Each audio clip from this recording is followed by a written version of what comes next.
Alhamdulillah wassalatu wassalamu ala Rasulillah wa ala alihi wa sahbihi wa mawala wa ba'd. Alhamdulillah, puji syukur kita panjatkan kehadirat Allah Ta'ala atas segala kenikmatan yang Allah Ta'ala berikan. Salawat dan juga salam semoga tercurahkan selalu kepada junjungan kita semua, Nabi Agung Muhammad Sallallahu Alaihi Wasallam, keluarganya, sahabatnya, dan umatnya seluruhnya hingga akhir zaman. Saudaraku sekalian yang dirahmati oleh Allah Subhanahu wa Ta'ala, insyaallah kita hari ini akan merangkum materi tentang salat dalam bentuk praktikum ya, dalam bentuk praktek. Mungkin ada satu yang jadi volunteer, yang jadi relawan. Yang paling muda. Paling ganteng ya udah, yang paling ganteng mana ya?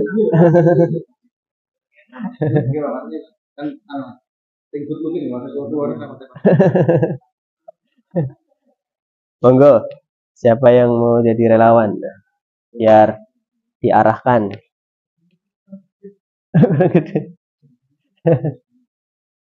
Yang paling dekat berarti ya, monggo. Pak siapa ya? Pak Bintang. Oh, Pak Bintang. Nanti berikutnya ganti yang lain ya, nggak apa-apa. Silakan berdiri Pak Bintang. Kita rangkuman yang pertama ya tentang syarat salat ya. Syaratnya yang pertama Islam. Pak Bintang Muslim kan? Alhamdulillah Muslim ya. Kemudian berakal ya, berakal kan? Masih ya. Sudah balik ya, sudah ya. Suci dari dua hadas, hadas kecil atau hadas besar. Kemudian sudah masuk waktu salat, misalnya ya sudah masuk waktu zuhur misalnya. Menutup aurat ya sudah sempurna. Kemudian jauh dari najis ya. Tempatnya tidak ada yang najis, pakaiannya juga tidak ada yang najis. Kemudian menghadap kiblat. Ini sudah kiblat ya. Sudah kiblat. Kemudian niat. Sekarang niat itu tempatnya di hati, tidak usah diucapkan. Salat itu diawali dengan takbiratul ihram. Adapun niatnya itu ya dari awal sampai akhir ada niat salat. Niatnya ya niat salat apa yang mau dilakukan. Kalau salat zuhur ya niatnya salat zuhur. Kemudian tambahannya karena Allah Subhanahu wa Ta'ala, dalam rangka beribadah kepada Allah Subhanahu wa Ta'ala. Sekarang kita mulai dari gerakan-gerakannya. Yang pertama, takbiratul ihram. Takbiratul ihram itu takbir yang pertama. Tata caranya bisa dua cara. Yang pertama, hadwa mangkibain. Tangannya diangkat dalam keadaan terbuka sejajar dengan dua pundak. Sejajar dengan dua pundak. Sejajar dengan dua pundak. Ini cara pertama. Coba Allahu Akbar. Iya. Nah, kemudian yang kedua, cara yang kedua, sejajar dengan daun telinga bagian atasnya. Allahu Akbar. Nah, itu cara mengangkat kedua tangan. Bisa sejajar dengan dua pundak atau sejajar dengan dua daun telinga. Dan dalam keadaan terbuka tangannya biasa saja, tidak boleh seperti ini ya. Seperti ini. Apa? Ya kayak gini nggak begitu dibuka ya, wajar saja. Wajar saja. Nggak kayak gini banget juga. Ya wajar saja. Wajar saja ya, yang wajar saja. Kemudian tidak seperti ini, ya, tidak seperti ini atau seperti ini ya, seperti ini. Tidak seperti ini ya.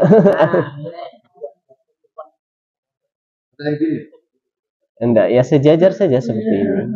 Yang wajar saja, tidak begitu maksa kayak gini, tidak pula seperti ini, ya wajar saja. Atau setinggi sejajar dua daun telinga. Allahu Akbar. Kemudian posisi takbirnya bisa meletakkan tangan kanan di atas tangan kiri, gini saja. Bisa juga sambil menggenggam, bisa pula sambil menggenggam pergelangan tangan. Bisa seperti ini saja, bisa pula seperti ini. Meletakkan saja boleh sambil atau ditambah lagi sambil memegang tangan yang kiri, tangan kanan yang di atas. Dan meletakkannya berbarengan. Tidak Allah. Enggak ya. Posisinya juga bisa di atas dada, bisa di wajar-wajar saja atau di atas pusar, enggak masalah. Di bawah pusar ada yang memakruhkan ya, terlalu santai. Jadi yang wajar saja di dada atau di pertengahan atau ya hampir mendekati pusar. Ini posisi bersedekapnya. Baik, setelah itu bisa diawali dengan sunnah membaca istiftah. Istiftahnya banyak ya kemarin. Antaranya ada Allahumma ba'id. Katanya nih istiftah yang Allahumma ba'id itu yang paling kuat riwayatnya. Tapi ya boleh juga mengamalkan riwayat yang lain. Allahu akbar kabira, walhamdulillahi katsiran, dan seterusnya juga boleh. Atau bacaan kafaratul majlis juga bisa. Subhanakallahumma bihamdika dan seterusnya. Itu juga termasuk bacaan yang dijadikan istiftah. Itu bisa.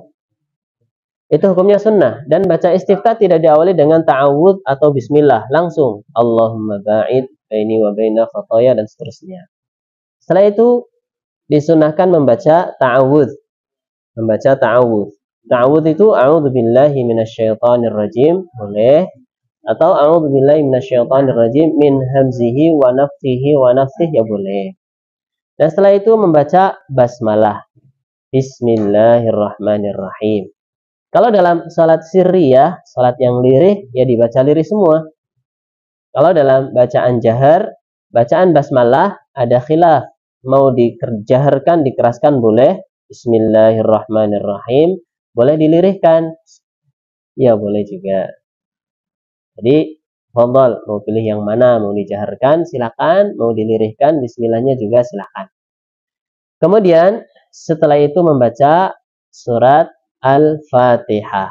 Al-Fatihah termasuk rukun di dalam salat. Sehingga kalau orang tidak baca Al-Fatihah, tidak sah salatnya. Ini berlaku bagi siapa? Bagi imam dan yang salat sendirian di rakaat yang pertama dan kedua. Adapun bagi makmum, ketika imamnya membaca dengan bacaan yang jahar, maka dia tidak membaca Al-Fatihah ketika imam membaca Al-Fatihah. Tapi diperintahkan untuk istima'. Wa idza quri'a 'alaihimul Qur'an fastami'u wa ansitu. Dengarkanlah dan diamlah. Jadi makmum ketika imam membaca Al-Fatihah, dia tidak membaca Al-Fatihah. Bagaimana kalau mazhab Syafi'i yang mewajibkan semua baca Al-Fatihah? Maka setelah imam membaca Al-Fatihah, makmum baru membaca Al-Fatihah. Kemudian kalau imamnya lebih faqih lagi, tidak langsung beranjak ke surat setelahnya atau bacaan suratan, tapi memberi kesempatan makmum untuk membaca Al-Fatihah terlebih dahulu. Jadi setelah imamnya membaca Al-Fatihah selesai, dia diam, sekadar makmum bisa menuntaskan surat Al-Fatihah. Ini kalau imamnya sudah tahu mazhab Syafi'i, ternyata kayak gitu ya caranya mazhab Syafi'i yang mewajibkan semuanya baca Al-Fatihah.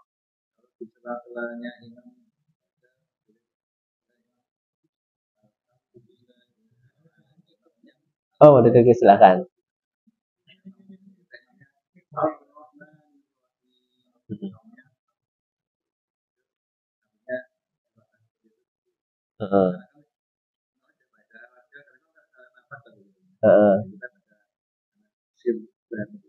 Oh gitu. Berkaitan dengan mengikuti bacaan imam, apakah ini ada syariatnya ataukah tidak? Allah alam, tidak ada dalilnya berkaitan dengan itu. Secara umum, dengarkan dan diamlah. Juga itu bisa mengurangi konsentrasi kita mendengarkan bacaan imam. Kalau seandainya imamnya salah, yang benerin siapa? Orang dia baca sendiri ya. Mungkin diantara hikmahnya seperti itu. Jadi supaya makmumnya bisa mendengarkan imam, dan ketika imamnya keliru bisa mengoreksi imam. Bisa saja loh Al-Fatihah keliru ya. Bisa ya, pernah ya. Malah kelupaan kadang, tiba-tiba baca Al-Baqarah gitu ya. Oke, ngerti. Allah alam.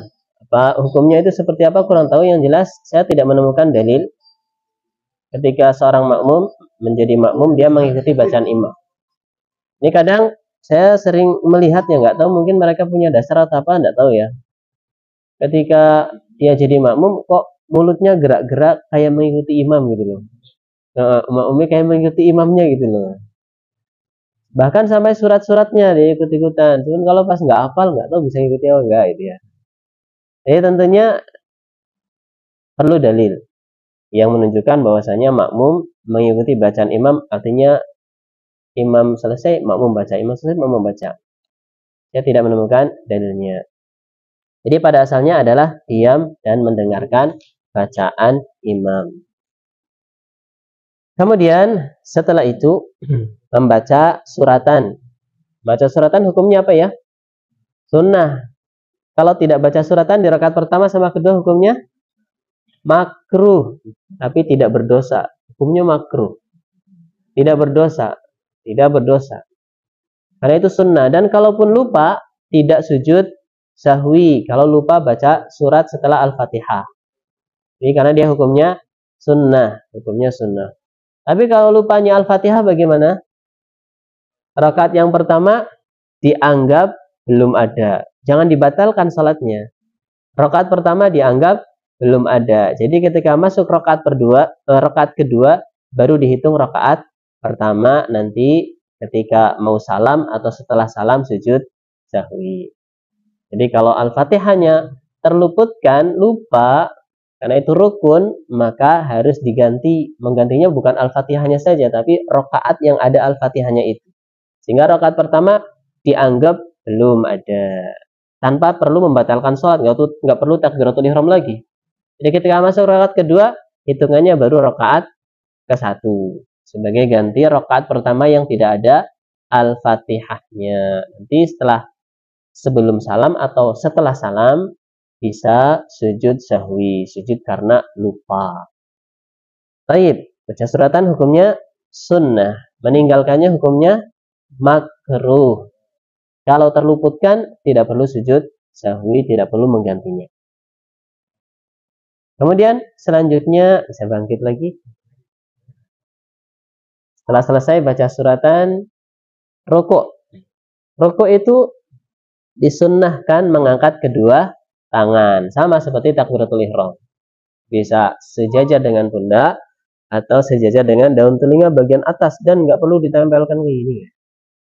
Atau supaya memastikan enggak perlu ya. Kira-kira saja. Sami'allahu liman hamidah. Coba Allahu akbar. Allahu akbar. Perlu diperhatikan juga, ya cukup. Mungkin capek bisa duduk lagi. Berkaitan dengan gerakan-gerakan takbiratul ihram itu adalah dalam rangka imaratul harakat atau takmirul harakat, memakmurkan gerakan-gerakan. Jadi ketika bergerak itu tidak mingkem, tapi gerakannya itu dimakmurkan dengan bacaan takbir. Jadi termasuk keliru, silakan. Allahu akbar baru ruku. Contohkan Allah baru turun ruku, itu keliru. Oh, yang kedua, ruku dulu baru takbir.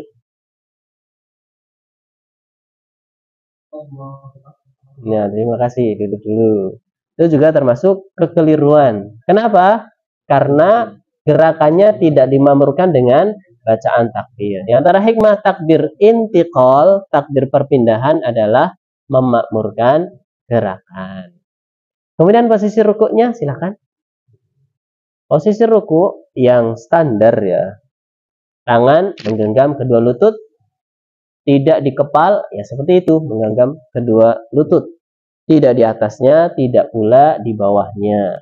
Termasuk yang keliru, memegang tulang kering. Silakan, situ juga keliru. Atau memegang paha, juga keliru.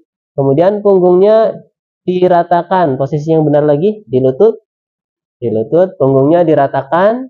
Kepala juga tidak dongak ke atas, tidak pula ditundukkan. Kepalanya diratakan dengan punggungnya.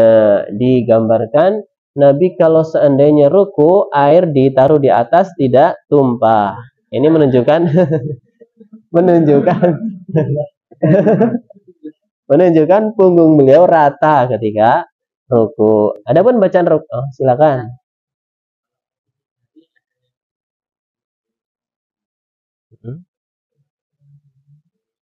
Lurus seperti itu, Allah alam. Jarinya tidak digenggam, tidak pula apa namanya dirapatkan. Biasa saja seperti kita pegang lutut kita. Seperti pegang lutut kita. Kencang dipegangnya ya, yang kencang supaya tidak turun. Dan apa namanya ya, lengannya dijauhkan dari pinggang.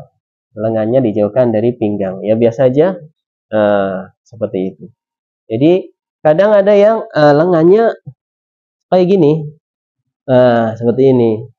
Jadi kalau yang dibuat lurus ini udah wajar, udah jauh dari pinggang. Jadi yang keliru kayak gini sampai ditekuk-tekuk. Ada lagi yang sampai sudutnya apa namanya lancip kayak gini. Sudah benar di lutut tapi dia kurang puas sekali ya. kayak gini. Itu juga termasuk keliru. Yang wajar saja, gerakan slide itu yang wajar saja. Adapun bacaannya minimalnya adalah satu tasbih, subhana rabbiyal azim. Lebih dari satu hukumnya sunnah atau ada zikir yang lain.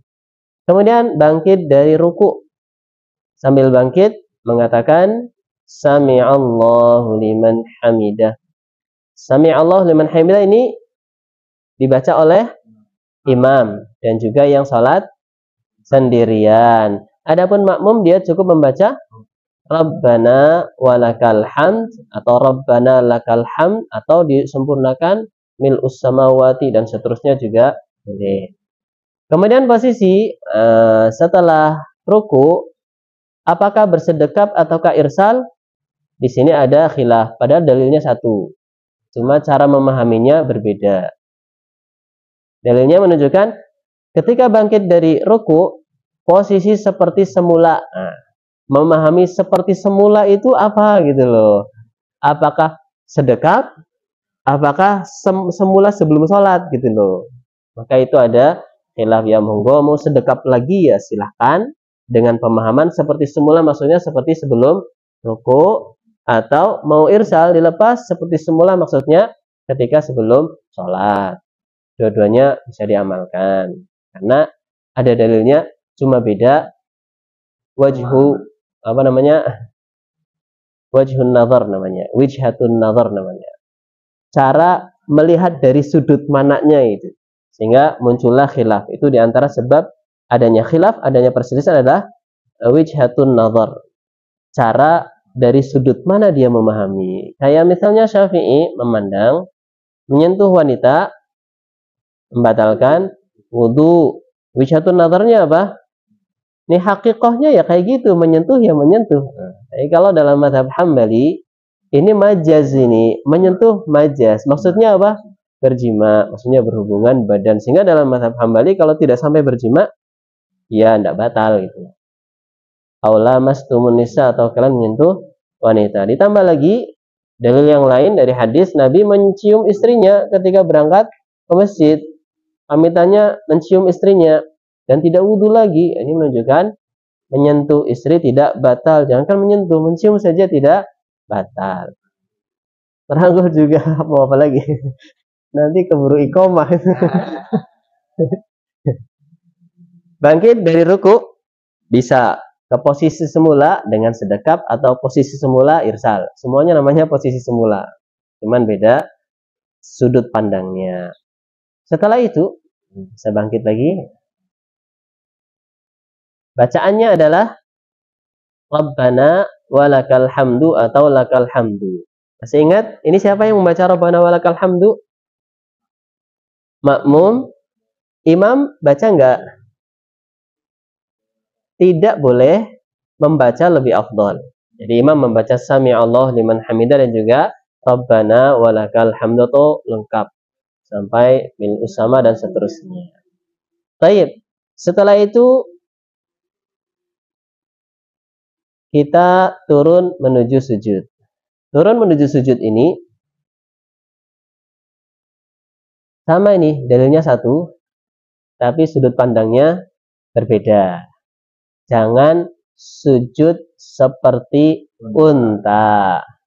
Unta kalau mau duduk, mana yang nempel tanah duluan? Kaki depan apa belakang? Kaki depan. Kalau dianggap kaki depan itu adalah tangan, maka ketika kita turun sujud, mana yang didahulukan? Kaki. Silakan kaki dulu. Allahu Akbar. Ya, cukup dulu. Silakan duduk kembali. Ini kalau dikiaskan tangan depan kita seperti kaki onta bagian depan, maka kita turun sujudnya adalah kaki dulu supaya tidak kayak onta. Kalau onta kan depan dulu, berarti kita belakang dulu, kaki dulu. Kemudian sudut pandang yang kedua, tangan dulu, nggak boleh kaki. Dengan anggapan onta semuanya kaki atau semuanya tangan gitulah ya, semuanya tangan, semuanya kaki, sehingga kita nggak boleh kayak onta, kaki dulu berarti tangan dulu. Silakan tangan dulu. Allahu Akbar, tangan dulu. Terima kasih, kembali pasti semula. Jadi dalilnya sama, tapi sudut pandangnya berbeda. Jadi bisa tangan dulu ya monggo. Ini madhabnya atau yang ditulis dalam Syekh Albani dalam sifat sholatnya, itu tangan dulu Syekh Albani. Kalau Syekh bin Baz, kaki dulu. Kalau siapa dulu ya? Saya pernah dengar ada ustadz siapa? Dia beralasan lagi yang paling natural yang mana gitu. Yang paling natural itu ya yang bawah duluan baru yang atas. Mana yang bawah? Lutut dulu, baru tangan. Itu lebih balance. Dia mungkin mau nambah-nambah pengen condong ke yang kaki dulu dengan nambah faedah yang lebih natural yang mana ya? Yang lebih mengikuti tabiat yang mana kaki dulu apa tangan dulu. Kalau tabiatnya onta kan depan apa namanya kaki depan dulu, memang tabiatnya kayak itu kan onta kan. Kalau manusia tabiatnya gimana gitu loh. Ya memandang yang lebih bawah dulu, yaitu lutut dulu baru tangan. Ya silakan monggo mau tangan dulu silakan, mau kaki dulu juga silakan. Bacaan takbirnya perlu mengangkat tangan nggak ketika turun ruku? Tidak. Mengangkat tangan itu tempatnya ada berapa ya? Satu ketika takbiratul ihram. Yang kedua ketika turun ruku. Yang ketiga ketika bangkit dari ruku. Yang keempat ketika bangkit menuju rakaat ketiga. Bangkit dari rakaat kedua menuju rakaat ketiga atau setelah tasyahud awal itu mengangkat kedua tangan. Ini madhab ya, artinya pendapat. Dan juga pendapat yang lain semua takbir mengangkat tangan. Sampai mau ruku, mau sujud pun mengangkat tangan dan seterusnya. Itu juga ada, tapi jarang ya di kita. Kalau yang kita bahas kemarin-kemarin mengangkat kedua tangan itu takbiratul ihram, takbir menuju ruku, takbir bangkit dari ruku, dan juga takbir ketika menuju rakaat ketiga, bangkit menuju rakaat ketiga. Taib, bacaan sujud minimalnya 1 kali tasbih subhana rabbiyal a'la. Ketika kita ruku mengagungkan Allah, subhana rabbiyal azim, suci Allah zat yang maha agung. Ketika kita sujud dalam posisi kita paling rendah, kita meninggikan Allah subhana rabbiyal a'la, maha suci Allah Rabbku yang maha tinggi. Dan posisi hamba ketika paling dekat dengan Rabbnya adalah ketika sujud. Maka banyak-banyak berdoa. Kalau salat sendirian silakan setelah baca tasbih itu doa yang banyak silakan. Kalau salat sendirian atau mengimami jamaah dan imamnya dan jamaahnya ridho, kalau salatnya panjang ya silakan. Tapi kalau nggak ridho pada boyoan misalnya ya jangan panjang-panjang salat. Itu posisi sujud. Kemudian sujud itu bertumpu kepada 7 ya. Bertumpu kepada 7 tulang atau 7 a'zam, 7 tulang. Tulang yang pertama di bagian kepala, yaitu jidat dan hidung. Karena Nabi mengisyaratkan jidat sama hidung juga. Jadi jidat sama hidung ketika sujud ditempelkan ke lantai atau ke sajadah atau ke tanah. Kemudian yang kedua tangan kanan, yang ketiga tangan kiri juga dijadikan tumpuan dalam sujud. Dan yang keempat, lutut kanan. Yang kelima, lutut kiri. Kemudian yang keenam, ujung-ujung jari kanan dan ujung-ujung jari kiri. Bukan ujung ya, apa ya? Inilah, ini ya. Kalau ujung nanti jangan-jangan rukunya kayak gini. Jadi 7 tumpuan sujud. Ya, silakan dipraktekkan. Silakan. Jidatnya nempel, hidungnya nempel, telapak tangan nempel, lutut nempel, jari-jari kaki nempel. Kemudian posisi telapak tangan ada yang memandang, ditempelkan tumit dengan tumit. Tumit dengan tumit. Apa namanya? Apa namanya? Telapak kaki namanya apa nih? Tumit dengan tumit kan ya? Tumit dan tumit dirapatkan. Dan itu lebih menutup aurat. Kalau kita cuma sarungan saja, tumitnya dibuka lebar-lebar, silir, kadang pahanya terlihat. Itu diantara mazhabnya. Jadi tumitnya dirapatkan. Ini juga disebutkan dalam sifat salat yang dibuat oleh Syekh Albani. Kemudian posisi tangannya, sikunya dijauhkan dari pinggangnya. Sikunya dijauhkan dari pinggangnya. Dan ada larangan menempelkan lengan bawah ke lantai. Coba contoh yang salah. lengannya ditempelkan ke lantai, itu posisi yang salah. Kan ke perut, sikunya. Didekatkan ke perut atau ke pinggang. Yang benar adalah dilebarkan. Kalau sholat sendirian sampai putih ketiaknya kelihatan. Tapi kalau sholat berjamaah, diperhatikan tetangganya, jangan maksa. Ya, standarnya seperti itu. Kemudian posisi jari jemarinya yang wajar saja, tidak mengepal, tidak pula rapat banget. Syukur-syukur menghadap kiblat. Jadi jari jemarinya dihadapkan juga ke kiblat. Demikian pula jari jemari kakinya. Jadi ketika nekuk, diusahakan sampai nekuk siku lah ya, menghadap ke kiblat. Coba kakinya. Ya, seperti itu sebisanya, seperti itu. Ini tentunya kalau yang mampu. Kalau yang tidak mampu, misalnya kakinya apa nih? Kayak lagi sakit atau kakinya apa? Kemudian posisi pantat juga dijauhkan dari kaki. Ada orang yang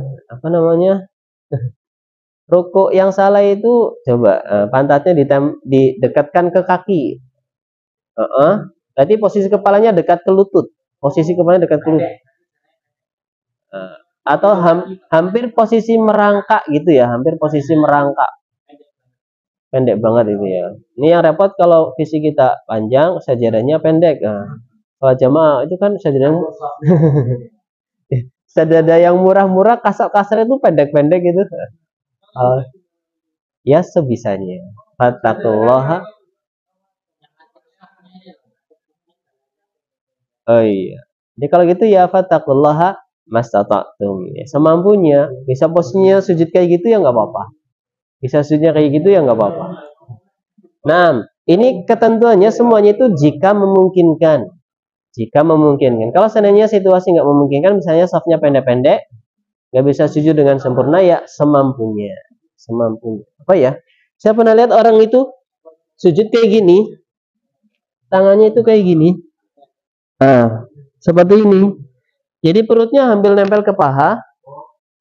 Kemudian ininya juga hampir nempel ke bawah. Jadi kayak gini. Tidak seperti ini. Itu juga posisi yang kurang pas. Tapi kalau seandainya kondisinya bisanya seperti itu, lah bas, tidak mengapa. Nah, ini standar maksimalnya atau standar ya bagusnya lah. Kemudian bacaannya subhana rabbil a'la sudah, kemudian bangkit dari sujud. Silakan posisi sujud.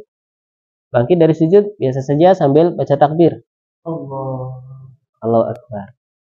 Duduk di antara dua sujud adalah duduk iftirash. Iftirash artinya merebahkan. Silakan hadap ke barat. Yang direbahkan yang mana? Kaki yang kiri, yang kaki kanan ditegakkan. Ya, kalau bangun sempurna seperti ini sampai jari-jarinya menghadap ke kiblat. Ini yang sempurna.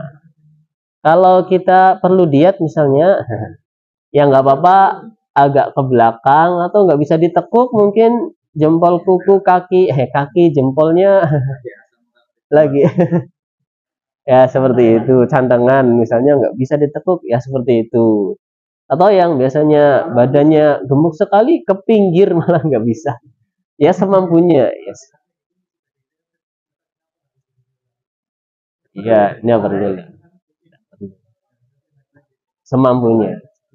Iya, takutnya malah kalau banyak gerakan nanti mengganggu kekhusyuannya. Ya semampunya saja. Ini standarnya udah bagus sekali. Cara duduknya seperti itu. Posisi tangan di lutut bisa, pegang lutut bisa, atau di atas lutut bisa. Silakan posisi tangannya. Pegang lutut nggak masalah, atau di atas lutut juga nggak masalah. Dua-duanya boleh. Bacanya minimalnya Rabbil Firli, itu minimalnya sekali. Mau lengkap Rabbil Firli warhamni dan seterusnya juga silahkan. Silahkan. Kalau mau sholat taraweh cari yang cepat ya Rabbil Firli gitu aja. Yang penting tumak ninanya dapat. Kemudian setelah itu menuju sujud yang kedua, sama seperti sujud yang pertama. Allahu Akbar. Kemudian ketika mau bangkit menuju rakaat kedua, ada sebutan duduk istirohah. Duduk istirahat itu duduk istirahat. Tapi jangan lama-lama. Sebentar saja. Ya sekadar sebentar sajalah, duduk sebentar, kemudian bangkit menuju rakaat kedua. Silakan posisi sujud, mau takbir menuju rakaat kedua. Silakan, Allahu Akbar. Bisa duduk istirahat, bisa juga langsung. Silakan yang langsung tanpa duduk istirahat. Allah Akbar. Bisa langsung, bisa duduk istirahat. Berkaitan duduk istirahat ini memang ada khilaf. Dan mengatakan ini khusus bagi yang sudah tua, sehingga langsung berdiri nggak kuat. Langsung berdiri nggak kuat, sehingga dia harus ancang-ancang dulu dengan duduk istirahat. Jadi kalau yang muda-muda nggak usah duduk istirahat, ya monggo. Atau ada yang mengatakan ini mutlak semuanya, mau tua, mau muda, mau yang mampu, atau yang lemah, yang kuat, duduk istirahat terlebih dahulu. Kemudian di rakaat kedua sama seperti rakaat pertama, ketika bangkit coba tidak perlu mengangkat kedua tangan ketika takbir. Allahu Akbar.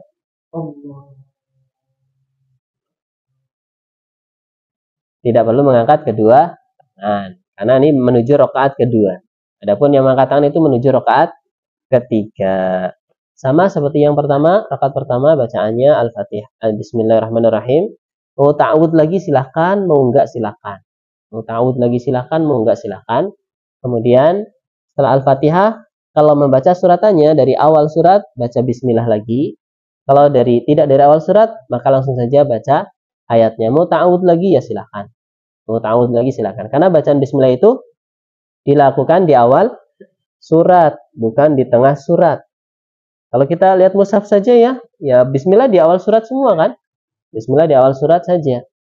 Bahkan ada awal surat yang tidak ada Bismillahnya. Surat At-Taubah. Kenapa? Di antara sebabnya, di antara para ulama yang memandang surat Taubah adalah lanjutan dari surat Al-Anfal. Jadi tidak dipisah dengan Bismillah. Jadi kalau misalnya membaca awal surat At-Taubah tidak perlu Bismillah. Cukup A'udzubillah saja. Sebagaimana ketika seorang membaca bukan dari awal surat. Jadi bacanya tidak perlu Bismillah lagi kalau tidak dari awal surat. Kalau dari awal surat, maka afdalnya baca Bismillahirrahmanirrahim lagi. Selesai. Sekarang posisi rakaat kedua ya. Posisi tasyahud awal. Bangkit dari sujud yang kedua coba. Sekarang posisi sujud. Posisi sujud menuju tasyahud awal atau rakaat terakhir di salat subuh. Allahu Akbar. Duduknya adalah duduk iftirash. Mau sholat subuh, mau sholat maghrib, mau sholat isya, kalau di rakaat kedua adalah duduk iftirash. Walaupun ada yang memandang kalau 2 rakaat terakhir dari sholat subuh, rakaat yang terakhir yang kedua, dia duduknya tawarruk. Kalau alam bisawab, yang sholatnya cuma 2 rakaat atau 1 tasyahud, duduknya adalah iftirash. Ini di antara pendapat ya. Duduknya adalah iftirash. Jadi kalau misalnya salat witir langsung 3, berarti duduknya iftirash karena satu tasyahud saja. Allah alam bisawab. Ini kalau rakaat kedua, kemudian rakaat kedua duduknya adalah duduk iftirash. Kemudian membaca tasyahud, at-tahiyyatulillah, wassalawat dan seterusnya. Jangan lupa berisyarat dengan jari telunjuk. Mulai berisyaratnya dari posisi duduknya tadi. Saya kurang tahu yang mengatakan isyaratnya itu ketika asyhadu alla ilaha illallah, saya kurang tahu dalilnya apa, kurang tahu dalilnya mana, sampai sekarang saya belum menemukan. Adapun secara yang kitab-kitab yang saya baca, mungkin baru sedikit ya kitabnya, cuma mengatakan isyarat saja ketika bertasyahud berisyarat. Ketika bertasyahud berisyarat, dan bacaan tasyahud itu ya dari at-tahiyyat, dari awal. Jadi berisyarat dari awal. Oh, sudah berisyarat. Cara berisyaratnya ada 2 cara. Yang pertama, menggulung semua jari kecuali telunjuk. Ini cara yang pertama. Seperti ini. Cara yang kedua, menggulung 2 jari manis dan kelingking, kemudian membentuk lingkaran ibu jari dengan jari tengah, kemudian menunjuk dengan telunjuk. Seperti ini. Jangan banteng ya. Seperti ini ya. Ya bisa seperti itu, bisa juga seperti ini.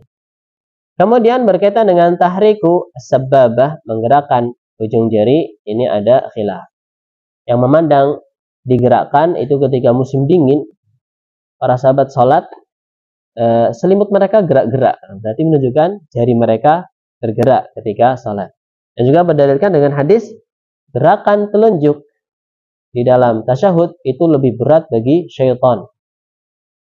Artinya ini gangguan terhadap syaitan, digerak-gerakkan. Tapi ya jangan fokus banget, gitu ya. Dan gerakannya kayak gerakan memukul kayak gini, bukan gerakan halus-halus kayak gini, bukan ya, bukan gerakan ulet, bukan. Oh malah main love. Tapi gerakannya kayak gerakan memukul. Ini diantara penjelasan Syekh Albani. Karena itu seperti memukul syaitan. Jadi seperti memukul. Jadi tegas kayak gini. Tapi ya jangan fokus banget. Enggak ganggu orang yang lain ya. Itu orang jadi malah mainan apa gimana itu. Ada khilaf. Saya enggak berani bilang mana yang afdal mana yang enggak. Intinya itu ada pendapat para ulama. Kalau Syekh Albani menggerakkan. Dengan dalil itu berat bagi syaitan. Ini gangguan bagi syaitan.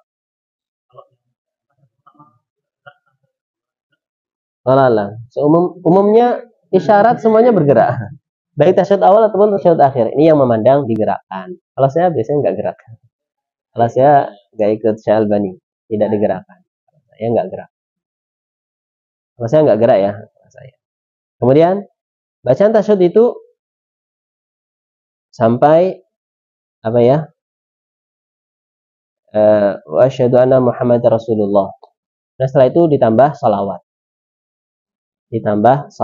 Salawat Ibrahimiyah biasanya, salawat Ibrahimiyah. Kemudian setelah itu bangkit menuju rakaat ketiga, dari tasyahud menuju rakaat ketiga. Silahkan. Allah.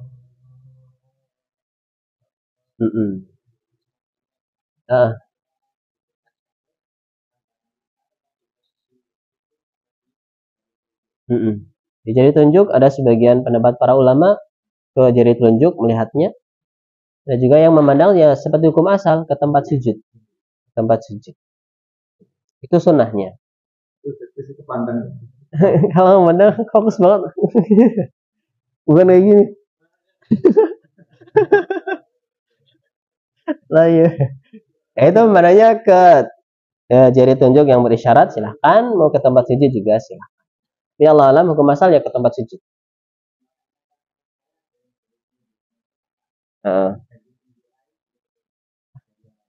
Iya.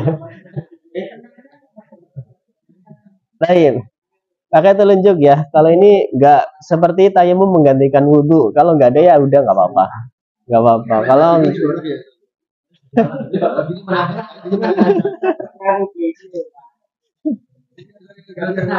telunjuk ya. Jadi telunjuk ya, tidak bisa diganti dengan kelingking, jempol atau jari yang lain. Salat kayak gini.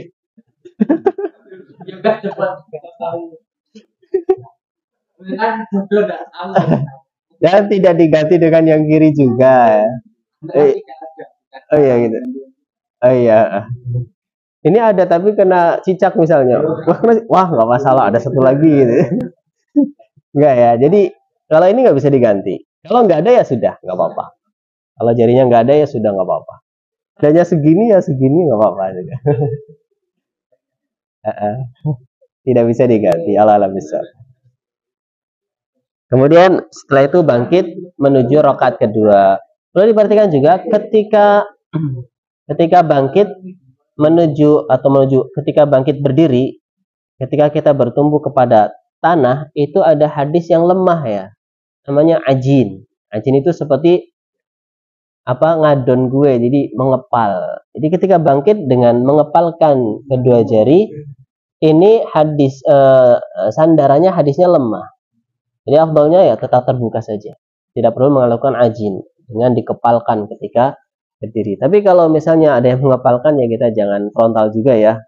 Ya, wah itu dalilnya lemah mas. Dalilnya lemah mas. Mungkin ada ulama yang lain versinya dia. Kadang dalam fikih hadis lemah dijadikan dalil kadang. Kadang misalnya dalam kaidah fikih misalnya kullu qardin jarra manfaatan bahwa riba, ini hadisnya lemah tapi sudah disepakati, sudah ijma para ulama, ini bisa dijadikan sebagai kaidah dalam fikih. Pokoknya peminjaman yang ada unsur mengambil kemanfaatan adalah riba. Ini hadisnya lemah tapi ijma para fuqaha, para fikih sudah sepakat kaidah tersebut. Kaidahnya berlaku.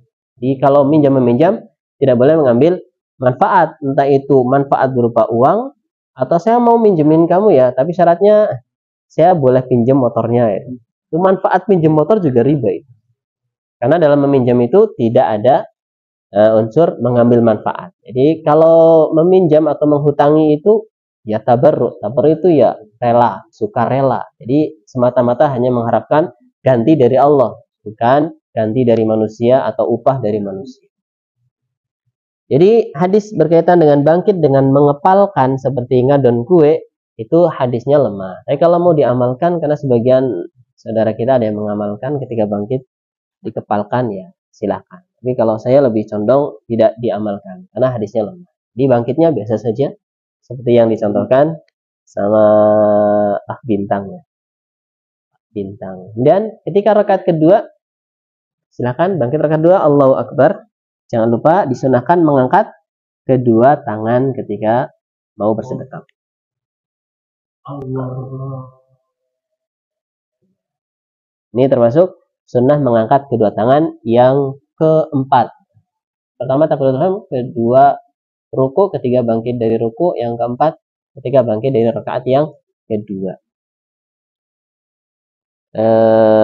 Kemudian di rakaat ketiga bacaannya ketika salatnya rubaiyah 4 rakaat atau sulasiyah 3 rakaat, bacanya adalah lirih ketika salat maghrib dan isya. Adapun salat duhur semuanya lirih dari awal sampai akhir, asar juga semuanya lirih. Kalau Jumatan walaupun di siang hari bacaannya jahar, ras. Demikian pula kalau salat Idul Fitri, Idul Adha walaupun siang hari bacaannya keras.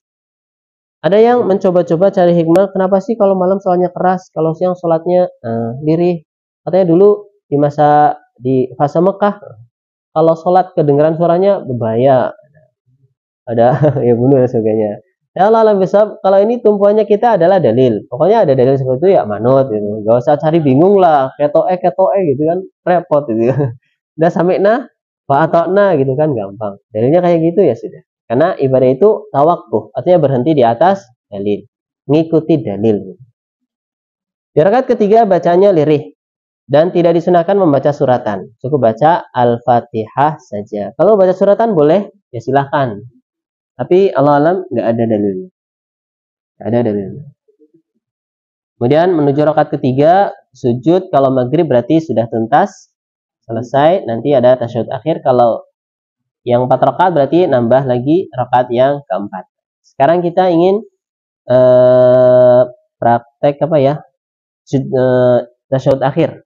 Tasyahud akhir, silakan sujud dulu. Nah, sujud menuju tasyahud. Allahu Akbar. Allah. Ini namanya duduk tawarruk. Duduk tawarruk itu seperti iftirash, hanya saja kaki kirinya diletakkan di bawah kaki kanan. Ini juga bagi yang mampu. Bagi yang mampu. Kalau yang nggak mampu, ya semampunya. Badan besar, mau kayak gitu, takut ganggu yang di sampingnya, kegencet sampingnya. Saya pernah kedudukan ini sakit ya. Baik. Ini bagusnya seperti ini, sempurnanya seperti ini. Posisinya udah sempurna, jari-jari juga bisa menghadap kiblat, berdirinya juga hampir tegap, kemudian tangan posisinya di lutut. Jangan lupa berisyarat dan bacaan tasyahud. Bacaan tasyahud seperti tasyahud yang pertama tadi.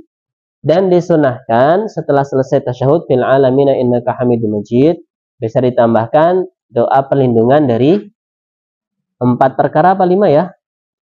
4 ya. Yang pertama, Allahumma inni a'udzubika min adzabil qabr, amin adzabin nar, amin fitnatil mahya wal mamat, amin syarri fitnati masihid dajjal. Berlindung dari siksaan kubur, berlindung dari siksaan api neraka, berlindung dari fitnah dunia dan kematian, dan juga berlindung dari fitnah dajjal. Fitnah artinya ujian. Fitnah artinya ujian, bukan menuduh dengan tuduhan palsu, bukan. Fitnah itu artinya bukan menuduh dengan tuduhan palsu. Fitnah itu artinya ujian. Kalau menuduh dengan tuduhan palsu itu namanya buhtan. Namanya buhtan. Ya, bahasa Arab buhtan kita terjemahkan ke bahasa kita fitnah. Kamu jangan fitnah saya gitu ya. Lebih tepatnya kamu jangan buhtan saya gitu ya. Mencemari nama baik saya dengan ucapan-ucapan dusta, namanya buhtan, bukan fitnah. Kalau ada orang berdalil dengan larangan mencemari nama orang lain dengan al-fitnatu asyaddu minal qatl, kurang pas dalilnya. Karena fitnah di situ diartikan dengan kesyirikan, ditafsirkan dengan kesyirikan dan kekufuran, bukan mendustakan orang lain dengan tuduhan-tuduhan palsu. Tasyahud akhir bisa ditambahkan dengan doa perlindungan dari 4 perkara, dari fitnah kubur, dari fitnah hidup dan mati, dari azab neraka, dan juga dari fitnah al-masih ad-dajjal. Dan juga bisa membaca doa-doa yang lain, banyak sekali hadisnya. Misalnya seperti doa diringankan hisabnya, Allahumma hasibni hisaba yasira, ya Allah hisablah aku dengan hisab yang ringan. Atau doa yang lain, memohon perlindungan yang lain. Dan juga disunahkan memohon pertolongan agar bisa berzikir lebih baik, agar bisa beribadah dengan baik dan bersyukur lebih baik. Allahumma a'inni ala dzikrika wa syukrika wa husni ibadatik. Itu 3 kali. Itu 3 kali. Kemudian berdoa semaunya. Silakan berdoa semaunya kalau mau. Tapi kalau jadi imam ya lihat makmum dulu. Kalau jadi imam lihat makmum dulu. Ridho enggak kalau saya panjangin tasyahudnya dengan doa yang panjang. Kalau sekiranya enggak ridho, ya jangan maksa. Kalau salat sendirian ya silahkan.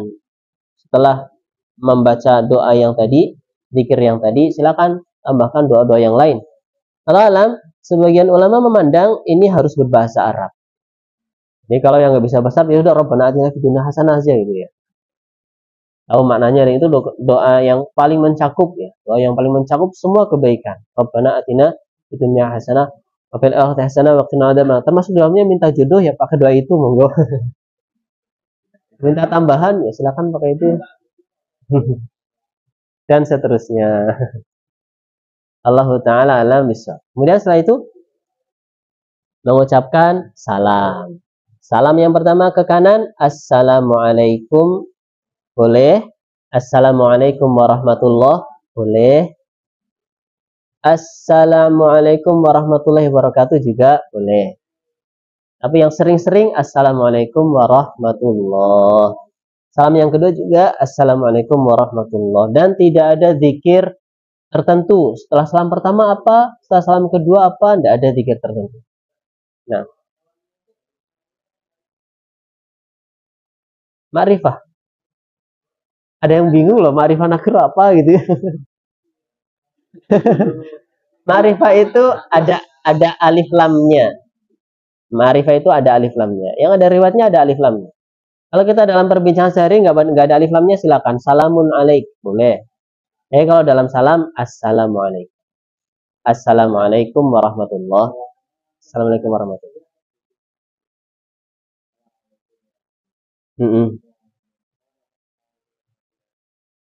Oh iya. Assalamualaikum warahmatullahi. Saya sih gimana ya? Berhenti apa enggak ya? Saya kurang mencermati malah itu. Natural ya. Assalamualaikum warahmatullahi. Assalamualaikum warahmatullahi. Ya kayaknya berhenti deh kayaknya. Tapi dalil secara khusus kurang tahu itu. Mungkin ada tambahan. Apakah ada berhenti dulu ya? Penjelasannya ada yang menjelaskan berhenti apa langsung gitu ya? Kalau saya langsung apa berhenti ya? Assalamualaikum warahmatullahi. Assalamualaikum warahmatullahi. Berhenti dulu ya. Iya gitulah. Sebenarnya nggak ada penjelasan berhenti dulu atau tidak berhenti. Ya wajarnya saja lah. Biasanya langsung lah. Salam ke kanan terus langsung nengok ke kiri. Bukan, boleh bukan apa ya? Tidak kepastian itu ya. Intinya ketika salam pertama tengok ke kanan, salam ke kiri salam kedua tengok ke kiri. Bacaannya assalamualaikum warahmatullahi atau ditambahin wabarakatuh dan seterusnya. Dan tidak ada zikir setelah salam pertama atau salam kedua. Dulu saya pernah diajarkan ada zikirnya apa ya? Setelah salam pertama ya. Bukan itu, bukan yang setelah salam kedua, bukan zikir itu. Jadi setelah salam Allahumma nas'alukal apa ya? Fauza bil jannah apa gitu. Saya lupa doanya. Tapi saya cari-cari kok nggak ada dalilnya. Tak baca tuntunan sholat yang memang berpegang teguh dengan hadis kok nggak ada gitu ya. Allah langsung sekarang nggak menemukan jawabannya. Ini ada saya baca sebelum dulu tidak ada zikir khusus ketika setelah salam pertama atau setelah salam kedua. Adapun zikir setelah sholat ya banyak ya. Mulai dari istighfar 3 kali, kemudian bacaan tahlil, la ilaha illallah ta'ala syarikalah dan seterusnya. Kemudian baca Allahumma antas salam, minkas salam dan seterusnya. Kemudian Allahumma la mani'a lima dan seterusnya. Kemudian bacaan tasbih 33 atau 10 atau 11. Kemudian tahmid alhamdulillah 33 atau 10 atau 11, banyak riwayat. Atau takbir 33 atau 34, ada juga yang 10 atau 11 gitu ya. Dan baca tahlil lagi, kemudian baca ayat kursi, al-ikhlas, kemudian al-fatihah, al-falaq, an-nas. Dan kalau setelah salat subuh disunahkan baca tambahan memohon doa tambahan ilmu, Allahumma nas'aluka ilman nafi'a wa rizqan thayyiba. Allahumma nas'aluka ilman nafi'a wa rizqan thayyiba wa 'alaman taqabbala dan seterusnya. Kemudian kalau setelah salat subuh sama salat maghrib bacanya 33, al-ikhlasnya 3, al-falaqnya 3, an-nasnya juga 3. Kemudian kalau mau berdoa ya silahkan, mau nggak berdoa ya silahkan. Yang jelas jangan sampai zikirnya ditinggalkan malah langsung doa. Zikirnya ditinggalkan malah langsung doa. Ya, zikir ini yang lebih penting karena waktu setelah itu zikir. Waktu setelah itu untuk berzikir. Adapun kalau setelah langsung doa, ya berarti malah meninggalkan zikirnya.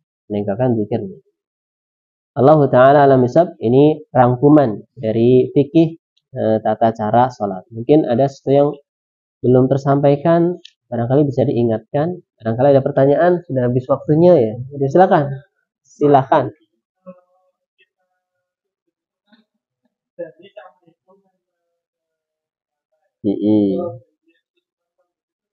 Tidak masalah. Tidak masalah. Nggak perlu. Itu malah nanti bisa menyibukkan kita. Atau mau sujud dadaan mindahin rambut dulu ke belakang. Tidak perlu. Pakai peci ya silakan. Walaupun pecinya ke sini kemudian tidak langsung nempel ya tidak masalah juga. Nggak apa-apa. Apa? Allah Allah. Allah Allah.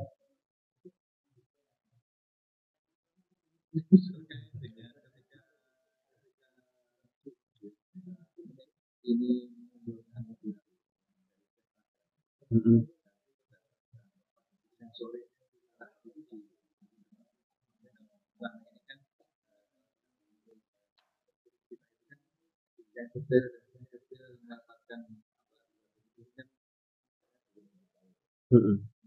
Abah ini mengambil itu sudah pribadi atau di sore Mm-mm. Allah alam bisawab. Kalau Syalbani memang beliau dikenal berpegang teguh dengan hadis. ya. Kalau nggak nemu hadis nggak mau.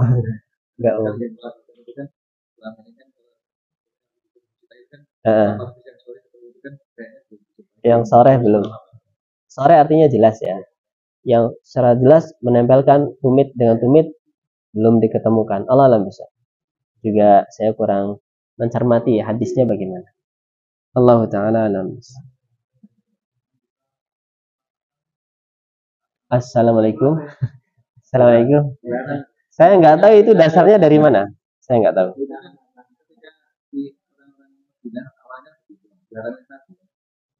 Oh gitu.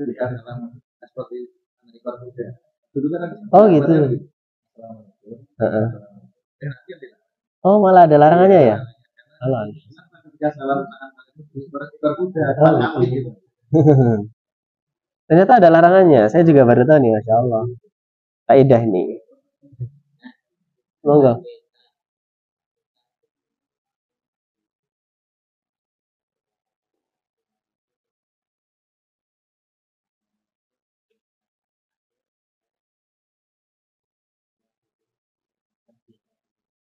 Hmm.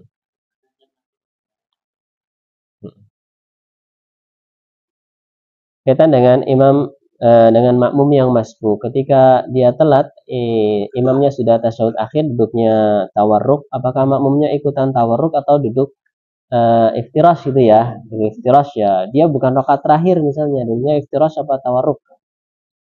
Gimana Ustaz? Khilaf ya, karena ada khilaf. Yang memandang saklek harus ikut imam ya tawarruk dia. Berarti ikut imam. Walaupun nanti masih lanjut. Saya mengatakan ini kan bukan akhir, berarti nggak tawarruk. Jadi biasa saja duduk iftirash ya. Ya monggo. Mau tawarruk, mau iftirash. Allah alam. Hanya yang perlu duduk bagi ini bukan Monggo. Oh, pas posisi salam, jari sudah diturunkan atau tidak? Sudah diturunkan. Sambil salam, sambil menurunkan. Allah. Karena salam itu penutup sholat, jadi semua gerakan sholat ya sudah habis selesai, termasuk berisyarat. Allah alam. Iya tuh. Mungkin ini yang bisa disampaikan ya, kurang lebihnya mohon maaf. Insya Allah kita lanjutkan di bulan Ramadan bab tentang haji. Haji ya, semoga nanti bulan Zulhijjah bisa diamalkan ya. Siapa tahu jalan kaki. Saya nggak tahu tuh orang yang haji naik sepeda jalan kaki visanya gimana gitu loh. Tiap negara dilewati visanya gimana ya? Berapa visa gitu ya? Paspornya gitu. Apa ada visa lewat gitu ya? Terima kasih.